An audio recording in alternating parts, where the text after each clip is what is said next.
America's Wealth Coach, and it's time to get wealthy. You're going to learn exactly what you need to know and do to finally achieve the level of financial success you desire and you deserve. Well, it's Black History Month, and after 20 years in the investment industry, it's hard to believe that I left to become a financial freedom fighter, a moniker the founder of this network, Roland Martin, gave me many years ago. And that's why today I'm excited to have another financial freedom fighter on air to share with us exactly what we need to do to be fearless around our finances. But before we get started, here's what they don't want you to know about what you need to be fearless about your finances. Number one is that financial ignorance is expensive. What you don't know can really impact the decisions that you make. Secondly, you cannot win if you're not playing to win. It's not about not losing, because the lower your risk, the lower your potential for reward. And that's why I'm excited to be introducing our next guest, Cassandra Cummings. She is founder of one of the largest Facebook groups devoted to Black women and teaching them how to invest. She's an author, she's a financial expert, and she's on Get Wealthy today to show us exactly what we need to do to fight for our financial freedom. So Cassandra, welcome back to Get Wealthy. Thanks so much for having me, Deborah. I'm glad to be back. Well, I'm glad you're back, because one of the things that I love about your book, Cassandra, is that in your book, you have put together what you call these fearless figures. And they're Black women who really are financial freedom fighters, but they're in a number of different areas.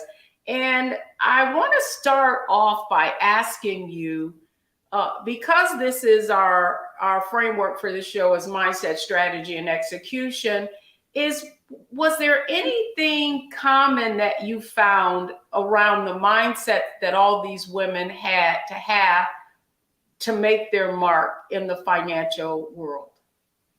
Absolutely. They definitely were able to overcome fear. They did not let fear stop them. So they had a mission, they had a goal, and they did what they wanted, what they needed to do to absolutely achieve that goal. And I think also too, just the stick-to-itiveness, determination, perseverance, all played a big role in making sure that they were able to achieve their goals. So as you read through the fearless figures, you'll see that common thread weave throughout each of their stories.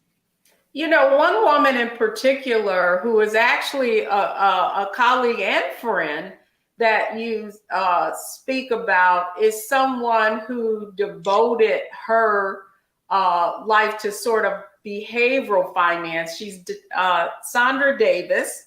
And in that, she talks a lot about mindset, which I think is very important, because regardless of how much financial success you have in your career, you could still have a poverty mindset and end up with, still behaving as if you have no money. So in interviewing her, what are some takeaways that you had that you actually convey in the book?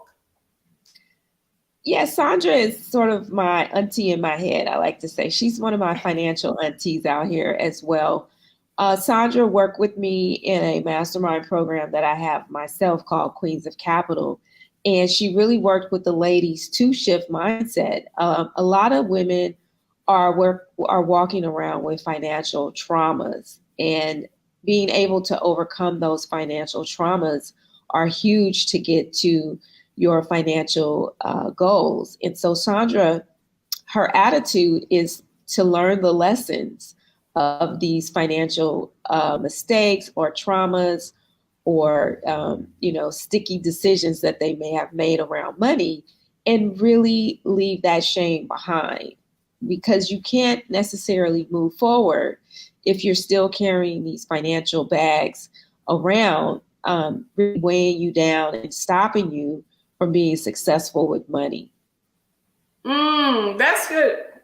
You know, one of the things that has become clear just in the work that we do on Wealthy You is that far too many women are giving from a half empty cup. And so it's almost like they're creating drama. And instead of giving with intention, they're giving from financial feeling obligated. And I know in your work, oftentimes you find that. And so the question I have for you is, some of the trauma it has been done to us, and some of it is self-inflicted. So what would you say to our audience about, you know, what they can do to set boundaries and be more intentional about the financial decisions they make? Yeah, my biggest thing is to really work with someone else, a financial professional, a money mentor, someone that's going to help you build that confidence. And I think in Fearless Finances, the reason why I highlighted Fearless Figures as well is to show that you are not alone. And this isn't something that you have to tackle by yourself. Just like people get fitness coaches, just like people have therapists, you probably need someone to also help you along the way with your money. And so don't feel like you have to really figure this out on your own, because it can be very difficult. It can be very emotional, and you need someone to help you navigate through those emotions that are tied to money to really help you overcome some of those challenges you may be facing. Good point, Cassandra. What I do find, and you know, even myself included, as I, you know, began to have some career success, and with that came some monetary success as well. I I would often find it difficult to ask for help, and I think the root of that was like I felt like I was, you know, that I should know already, or in some cases, if I didn't know, I didn't want to let people know. And so, if there's someone in the audience who you just shared that, hey, we all need help, and maybe they're sitting on the, you know, they still have some apprehension about asking for help. What would you say would be the first step to them overcoming that sense of shame and actually approaching someone for help? Yeah, I mean, I think communities that are set up like the Stocks and Stiletto Society could be a good first step, because now you have a community of women where you can visually see that they are asking for help, they are answering questions, they are embracing one another and helping people where they are financially. And I think once you see that type of community, that gives you the courage, it emboldens you to then take it a step further and say, okay, how does this apply to me, and who can I possibly reach out to help me? I always say, look for someone who you admire from a financial standpoint, and start to ask that person questions like, what are you investing in? Or, how did you get started with XYZ investment?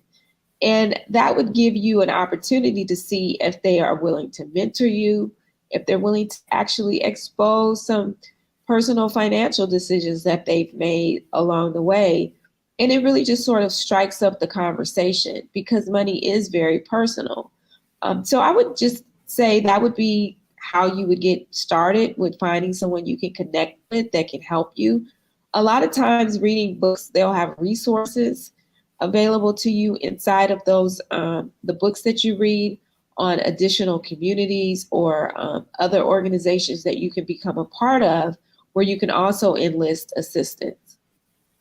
Oh, that's a great way to look at it, because what a secret that I learned very early on in my career is to really ask very successful people about how they became successful, because people love talking about themselves as opposed to asking for help, asking them how they achieved what they achieved. People will go on and talk about themselves, and then they'll be more likely to want to help you because you're in a situation where you didn't necessarily say, help me, but you said, well, how did you get where you are? And I love this, Cassandra, because in our next segment, we're going right into strategy to talk about what are some lessons that we can learn from some other fearless figures that you mentioned in your book, and also just the invaluable insight that you're bringing to us today. So don't go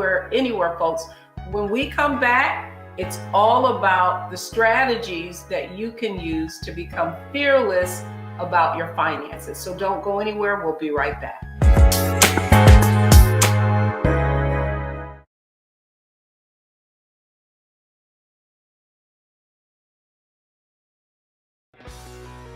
Let's be honest, as successful women, we're crushing it. Maxed out 401k and Roth IRA? Check. Aggressive savings and investments? Check. Yet, the freedom our success was supposed to buy can leave us stuck on the six-figure hamster wheel, watching retirement slip further down the road. There's another way. Get coaching courses and community at wealthyu.com.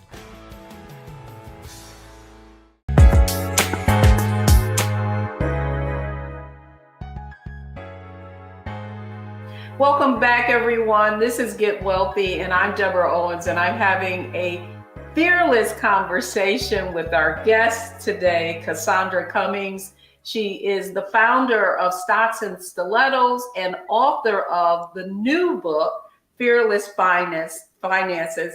Cassandra, thanks so much for coming on Get Wealthy. Thank you. And this is all about strategy now. So in the book, you have several women that are fearless figures.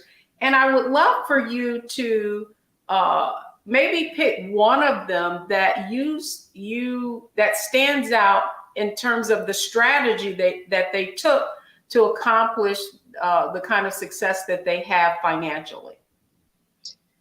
Yeah, I mean, I think one that I would probably select might be Sheena Allen. Sheena Allen came into the society, but she is just a very young powerhouse, and she has definitely made inroads into the financial services industry with a very unorthodox pathway, if you will.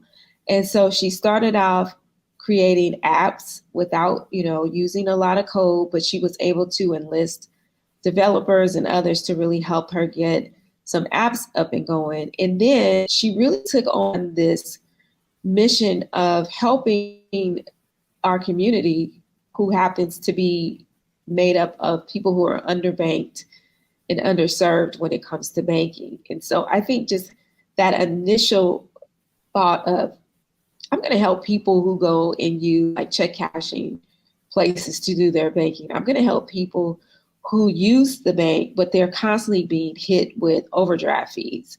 I think that just that whole thing with helping people who don't really have a great relationship with banking, just understand how important it is to have a good relationship with banking, because banking can actually open doors to being able to access other capital programs, having the ability to touch capital, to really build your financial life or to build your business life. And so I think just having that foresight to say, let me take a step back and let me help people in my community really get this banking down. That's going to be a game changer long term for a lot of our people who have shied away from using banking. I talk about that in my book. My mom would go to the post office and actually get money orders to pay her phone, pay her phone bill, pay her rent and things of that nature. And at one point, I thought that was how you did banking. And then, there are other ways in which people have found these alternative ways in which they use banking or, outside of banking to really just survive on a day-to-day basis. So I think Sheena Allen is just a great, great example. We've got some other women who are doing some amazing things, but I think just keeping that in perspective, like, hey, I'm going to help my people. And as you know, as a matter of fact, I'm going to do well and I'm going to earn a, pretty good penny doing this too. So she's really like the epitome of not only doing well, but also, doing well financially for herself. No, that's a great point. And I love that you picked someone who really, to me, exemplifies what the wealth mindset is all about. And that is turning problems into opportunities, and that you can create value. Because going back to my point earlier about what they don't want you to know about wealth is how financial ignorance is expensive, right? And there's a great example of us using things like bank payday loans and that sort of thing to finance their, to feel like that's the only avenue that we have, and not realize that we're charging more. A true story, my father had dementia. And so I took over his finances, and I didn't realize that he had been using these check cashing places, even though he had money in the bank. But my brother shared with me, oh, well, he would do that. It was convenient. And he would just tell me, take him there. And I didn't really know, what he was doing. And when I looked at the kind of interest that was being charged, it would have been just so much easier for him to be able to go to the bank, but he no longer drove. He had become ill. And so kudos to Sheena for finding ways to serve our community. Now I want to talk just a minute, Cassandra, about the strategy around so many in our community talk about fear, are playing it safe. And what I mean by that, they're trying not to lose, right? Playing not to lose. So they feel, but what they don't realize is that you can't win that way. Right. And so to that end, what strategy would you convey to someone who knows they need to take more risk, if you will? You're certainly stocks and stilettos society, but they don't know where to start. What strategy would you give for them? Yeah, I think that you have to have a plan when it comes to your money, right? You have to tell your money where to go. And so at the end of the day, you've got to be able to say, okay, I'm starting with $10,000 and I want to grow this money to $1 million, right? That may be your plan to go from A to Z. And so start with that end in mind, then you can start to figure out, okay, what do I need to put in place to get to this $1 million mark or $500,000 mark, right? Celebrate some of the small wins along the way. And then the strategy would be to find people or find, again, resources that are going to help align you with getting your goals. So that could be reading a book. It could be taking a class. It could be doing, some other community-oriented program. And so starting where you are, you really have to assess, okay, well, I'm here. I'm starting from scratch. I know absolutely nothing, or, I got a little bit of stock. I got a 401k plan. Let me seek out help from my HR department and see what resources they have. That's good. One of the figures that you have in the book, you talk about fearless figures, is Sylvia Hall. And the fact is that so many Black women have a lot of student loan debt. Can you share why you felt like she was a good figure to put in your book in terms of having around fearless finances? Yeah, Sylvia was someone who I came across by way of a recommendation. We were looking for someone who had achieved financial independence, retired early, where basically she had accumulated enough money to stop working. And so we wanted to hear her story. We wanted to hear how she actually went about being able to achieve FIRE, because that's something that we actually don't get a lot of exposure on. Like, how can I retire early? Right. And so what I've come to learn is that exposure equals expansion.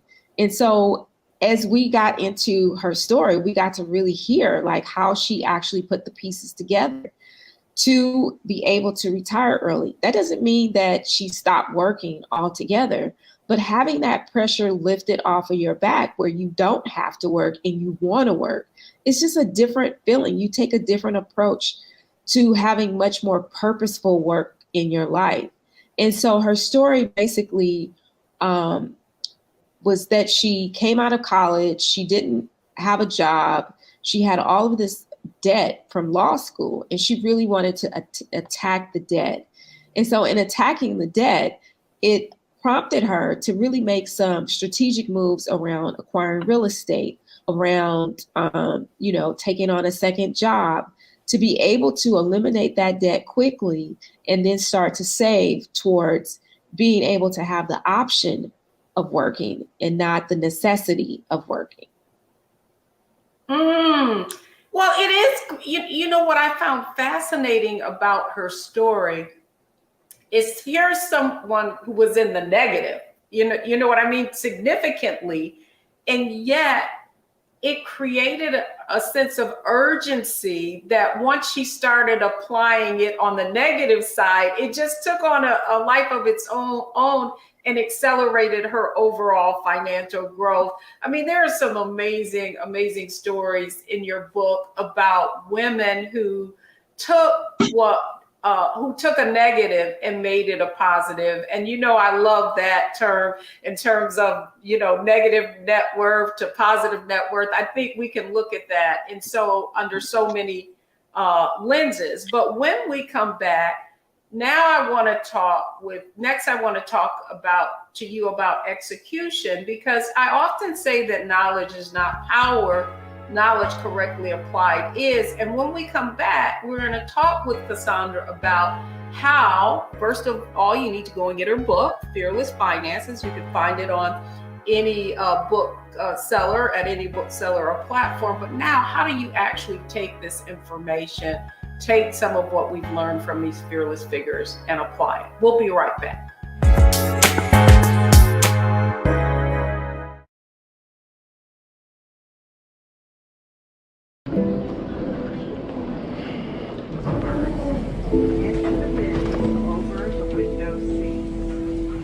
Are the only bins that will accommodate larger rollerboards.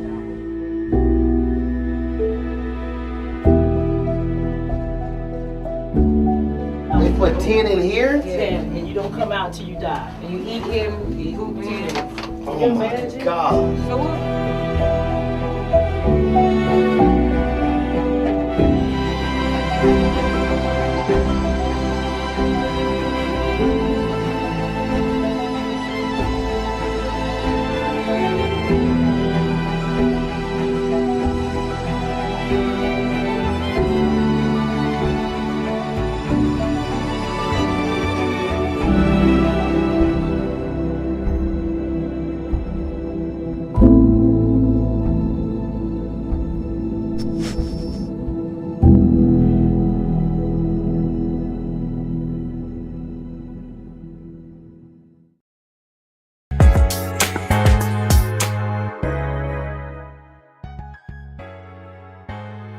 I'm Deborah Owens, and we're getting wealthy, by learning how to be fearless with our finances, specifically with some examples from the book, Fearless Finances, Women Who Became Fearless Figures. Let's welcome Cassandra Cummings back to Get Wealthy. Cassandra, I've been so inspired by so many of the stories. I do want to talk just a minute about execution. And one of the points that you make in the book is, you know, all of these fearless figures, you identified them for what specific strategies do you feel like they had that were similar, that allowed them to have the kind of success that they've had in so many different areas of their finances? Yeah, I think one of the most common things is, again, team, or, having a money team, having other people help you. This is not something that you can really achieve on your own. So whether it's through a financial advisor, whether it's through some sort of money mentor or things like that, I just can't echo that enough, stress that enough, that you really do have to have someone really, open up the door, hold your hand, and getting to the next level. And I think that's something that our community has a hard time with. People in our community are very prideful.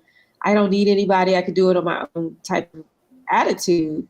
And I think if you shift that, you can find that your financial goals and objectives are within reach and relatively quickly. And so you don't have to necessarily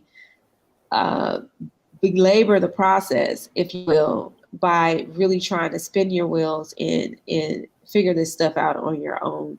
The Fearless Figures, they each have taken on something different. We have Devon Reeves in there, who has taken on the approach of building wealth through hotel investment in hotel ownership.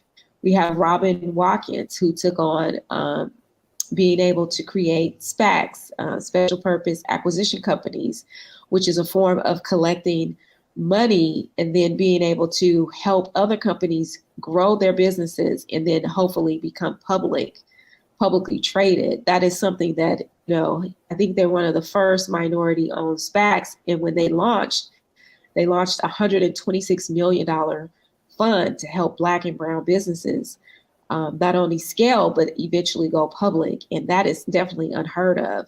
And then you have, people in there, like I mentioned, Sheena Allen, Sylvia Hall. You've got Makita Smith, who is blazing trails in the real estate industry. And she's now opened up an international real estate office over in Dominican Republic. And so you've got all of these different women who are leading charges in some form or fashion in their own lane. They figured out their own ministry, and they are, making things happen in those respective industries. And so I would just say, take a look at those stories, and hopefully there is something that resonates with you that will trigger you to move differently when it comes to your money. You've brought up something that is recurring in each of these segments, and I think it's so important in that our audience understand, and it is the need to reach beyond your current level of network and circumstance. I do believe that often we have to be careful of the advice that we seek. You specifically talked about having a money team. And I believe that so many of us, and myself included for years, took advice from our friends, right? Who we kind of were all at the same level in terms of socioeconomically, not really understanding that in order to get to the next level, someone has to take you there. And I find that, and it's interesting, we were just interviewing someone and they were saying, yeah, I was doing all the free stuff and thinking that I could get somewhere. And it was not until I actually invested in something that, that would give me the kind of insight that I needed, because free advice is just, it's just that. That's the reason it's free. And you said something that I think is so important. And I would love it if you could double click on it from your own personal perspective, Cassandra, and that is, what do you feel like has made the most impact in terms of a relationship for your own personal growth and success? Mm-hmm. What's the one thing? The one thing I think is just being able to really feel energy from certain people. If I wanted to maybe get assistance from someone, just really being able to better understand their energy towards helping me. And if the energy is off balance and they're not really open to helping me, really understanding how to compartmentalize that, not take it personal, and then seek out other people who can help me, whether that be free or paid. I'm not against the free 99 way of getting help, but at some point you've got to be able to layer that with, maybe some paid assistance as well. But I think in this whole game of finance and becoming fearless, it just boils down to relationships. And so I would employ you to definitely work on that skill set. Stanford's MBA program, they spend a significant amount of time on interpersonal skills and beefing up the touchy-feely aspect of relationship building. And if you look at and study any millionaires, multimillionaires, billionaires, it really boils down to the relationships that they have, because those are going to be the people when a deal comes across the table, when a real estate investment opportunity comes across the table, they're going to keep you in mind, or they're going to be looking out for your best interest and say, hey, we've got this deal that we're looking for investors in, or we're looking for this opportunity to fund, in your name. You want your name to come up when those opportunities come across someone's desk. And so that's going to boil down to just absolute relationship building. And so if you feel like you need to work on that particular skill set, I would employ you to take a course or to get out there and really push yourself to network and shake some hands. We've got someone that says, she's the queen of the warm handshake. And so it's very important for you to understand that at the end of the day, relationship building equates to financial success. That's good. That's good. That's great advice, Cassandra. The book that is still in my bookcase and that I gave to my son, and I give to anyone who's starting out their career is very old school, but I actually took his course, and it's How to Win Friends and Influence People, Dale Carnegie. That's it. Yeah, that's great advice. So when we come back, classic.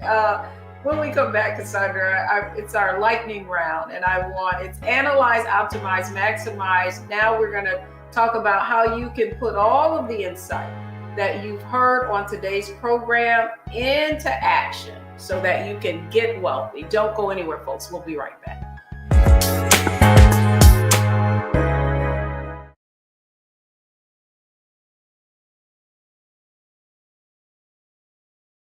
Black Star Network is here. Oh, no punch! I'm real revolutionary right now. Thank you for being the voice of Black America. All momentum we have now, we have to keep this going. The video looks phenomenal. See, there's a difference between Black Star Network and Black-owned media and something like CNN. You can't be Black-owned media and be scared. It's time to be smart. Bring your eyeballs home. You dig?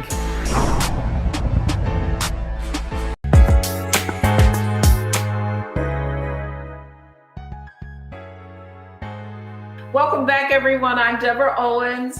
I'm America's Wealth Coach, and we're helping you get wealthy this week with Cassandra Cummings. She's the author of Fearless Finances, and it's Black History Month, and we're talking about some of the fearless figures in her book. Cassandra, it's our Analyze, Optimize, and Maximize segment, and I know we've covered a lot. But, what I want this audience to know is that they can always go and get your book so that they can get additional insight. But let's talk about you interview these women. And that's why I love interviewing people like yourself, of course, because you can always bring different perspective. But as you look at the impact that these women made, what can you tell our audience about how they need to analyze if they were reading your book and it become applicable to their own lives and relevant and make an impact? Yeah, the book is actually broken into 3 different areas. The first area is really about survival. I think Black people or people of color usually are fighting their way, clawing their way out of survival mode. And so the first part of the book really helps to attack that, if you will. How do we get beyond just surviving? And then we get into the second part of the book once we have created, this way of getting out of survival mode into stability. Okay, now I'm at a point where I'm not living paycheck to paycheck, or I've got, this banking thing down. I'm ready to move on and make sure that my investments are set up properly. And so that second part of the book, we're looking at things like buying property, buying real estate, setting up your retirement funds correctly, looking at different options with being able to look at possibly other alternative investments, right? So this is that introduction to stability. Okay, now how do I create a firm financial footing so that I don't get put back into survival mode? And then we go into that third phase, which is surplus. So now everything is firing on all cylinders. I have disposable income. I'm ready to actually make my money start working for me. And so that third section is looking at real estate investments. It's looking at creating a dividend income portfolio with your stock investments, which is, pretty much passive income opportunities, and looking at other investment opportunities such as angel investing as well. And so that's pretty much the third area that I cover. So those would be the three: survival, stability, and surplus. That's good. Cassandra, the other question I'd like to ask is, for some people, what I have found is that that conservative nature, particularly if you look at Black Americans and how we are investing our dollars, only 65%, well, not only 65% of Black American households don't own equity investments. And part of that, I think, is why the wealth gap is so wide. So what advice would you give someone listening to this program about what they could do to accelerate the type of growth that they have, so that they're not just saving, they're actually growing, investing and growing? Right. So you can't save your way to prosperity, number one. Number two, Black women are the highest educated population in the country. And so it's really not a money issue, it's a priority issue. And I think that women in general, because that's pretty much who I serve in terms of demographics, they have to really educate themselves on how money works. And because they're able to go to school, they're able to get, multiple degrees. But when it comes to their actual net worth, they didn't take that class. And so they now have to, find time to be able to educate themselves and become literate in money matters. And so that's what we do in the Stocks and Stiletto Society, is that we really help them close that education gap so that they in turn can close that investment gap. And so that's really important to me, because it's really not that we don't know any better. We're choosing not to learn how money works, put our head in the sand and say, "Oh, I'll deal with that later." And we can't continue to do that. Yeah, well, you know what? It is interesting. This is what I find fascinating and frustrating at the same time, is that we have all this education. However, how is it even possible that we would go through high school, we would go through undergrad, we would go through an MBA, we would get a PhD, and in many cases, Cassandra, those courses around investments and personal finance are not even, in some cases they could be an elective, I'm not going to argue that, but should be intertwined and integrated into what is a basic foundation, not an elective, but a requirement. So I'd love to hear your thoughts on that. You're a USC grad. I want to know, was there anything that was covered that you're now providing your community with in your formal education? Well, in my formal education, I'm an accountant by trade. And so most of my courses in instruction centered around how to help major companies make money and watch their money. But I'm a small corporation, and I needed to learn how to apply that myself, right? I think Fidelity calls it your personal economy. And so there aren't courses on how to, effectively scale your personal economy. And so you really may have to seek out those courses, because if you're taking courses in the STEM area, right? Science, technology, engineering, mathematics, those courses, those schemas, if you will, they're not set up to integrate financial independence or anything like that. All of these majors are really set up to help you become skilled at a particular trade or, career. And so that's why it's really personal, because you have to figure out what's going to work for you. It's also systemic, right? A lot of this knowledge that we get in personal finance come from our own backgrounds, our families, our moms, our dads, our grandmothers. And so if they didn't get the skills, if they didn't get the experience, how in fact can they impart that on us? So a lot of us are starting from scratch. A lot of us are learning this on the go around because we did not have this available to us in school. We did not have it available to us at home. And so I think that's why, again, you've got to seek out organizations, you've got to seek out professionals that can really help you, hold you by the hand, and get you to where you want to go. I'm so glad you said that. And one of the reasons that I really asked that question is because I do find that the fear of investing, the need to, focus on not losing as opposed to gaining is directly correlated to that disconnect, that lack of exposure to risk, that understanding, like if you were investing and the market went down and your family had been investing for years, and they would say, oh no, don't be fearful of that. That's just natural. And in fact, that can work in your favor. If you don't have that person telling you that, if you didn't grow up with that, then that's why I love the title of your book, Fearless Finances, because I would submit to you that so much of our lack of ownership of those assets are just a lack of exposure and a lack of experience.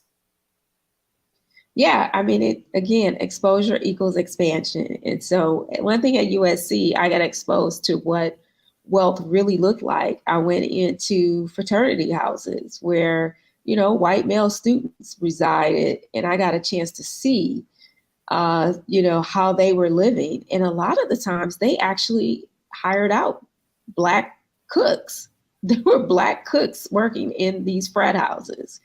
And so it just gave me a whole different perspective on how they navigate finance, how they go about accumulating wealth, and how they take care of their children at school, which was way different. I was lucky if I got a care package. So yes, definitely a lot different.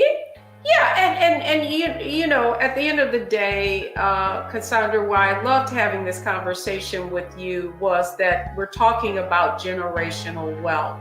And so when we come back, I want to share the three takeaways from today's show. So don't go anywhere, folks. We'll be right back.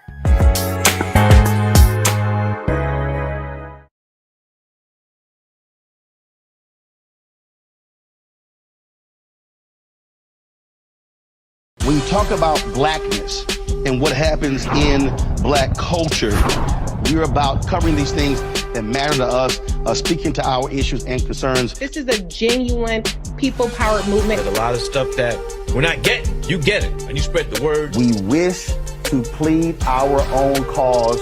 Too long have others spoken for us. We cannot tell our own story if we can't pay for it. This is about covering us. Invest in Black-owned media. Your dollars matter.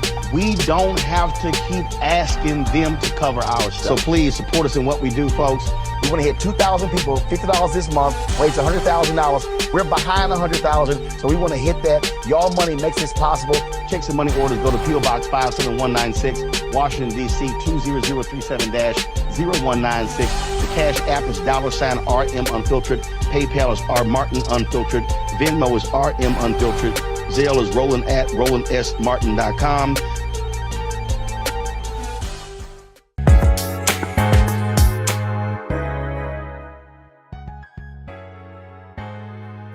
Welcome back, everyone. Well, we've covered a lot on today's show, Fearless Finances. And before I close out on the three things, I'd like to welcome Cassandra Cummings back on the show, on Get Wealthy, to just give us a closing comment. Cassandra, if you could sum up what we've talked about today, particularly in the perspective of Black History Month, what would you say to our audience?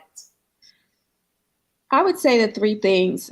I'd give you a few different ways to look at it. You got to plan, save, and invest. So you got to make a plan for your money, right? That is key. You've got to begin with the end in mind. Where do you see yourself going with your finances? And then you've got to save. You've actually got to put those things in place because it takes money to make money. So what are you doing to accumulate savings, to maybe add a side hustle or a multiple income stream strategy to building up this stockpile of money for you to deploy into that third aspect, which is investing, right? I always like to say each of your dollar bills are like employees. What are your employees doing to bring you even more money? No one wants to have employees sitting around not making money for them. And so if you put each of your dollars to work for you, then that means you have to do less work, and put all your money to work for you. So I would say plan, save, and invest. And then on the other side of that, I would say, make, manage, and multiply. So that would be an extension, and that may be for another conversation. I love it when you leave us hanging, right? Excellent show. So let me just share with our audience. Here are the three takeaways from today's show. First, as our guest would say, mind right, money right. Secondly, money loves speed, so you've got to take action. And then finally, as our guest would say in her book, and I want to make sure you go out and get it, that your bank account should match your handbag. Well, that's going to do it for me that's going to do it for me on this episode of Get Wealthy. Keep watching only on Black Star Network.